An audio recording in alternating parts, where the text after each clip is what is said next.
जप्त केलेल्या चोरीच्या रेतीसह ट्रकही गेला चोरीला।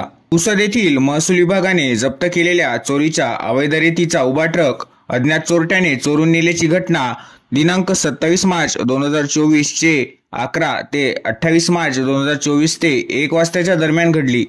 याबाबत फिर्यादी विवेक गोविंदराव इंगोले, नायब तहसीलदार पुसद यांनी पुसद शहर पोलीस स्टेशनमध्ये दिलेल्या तक्रारीनुसार चोरीची 10 ब्रास रेती किंमत 2,17,200 रुपये भरून असलेला ट्रक क्रमांक MH26 BE 2997 हा जिजामाता कन्याशाळा पुसद येथे जप्त करून ठेवला होता।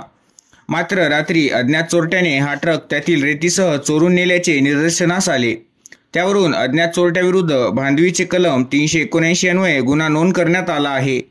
जप्त केलेल्या चोरीच्या रेतीला ट्रकसह चोरून नेणाऱ्या चोराचा शोध घेण्याचे आवाहन पोलिसांपुढे उभे टाकले आहे। सुमारे 2 वर्षापूर्वी पुसद तहसील परिसरातून अशाच अवैध रेतीचा 12 चाकी ट्रक चोरीला गेला होता, हे येथे उल्लेखनीय।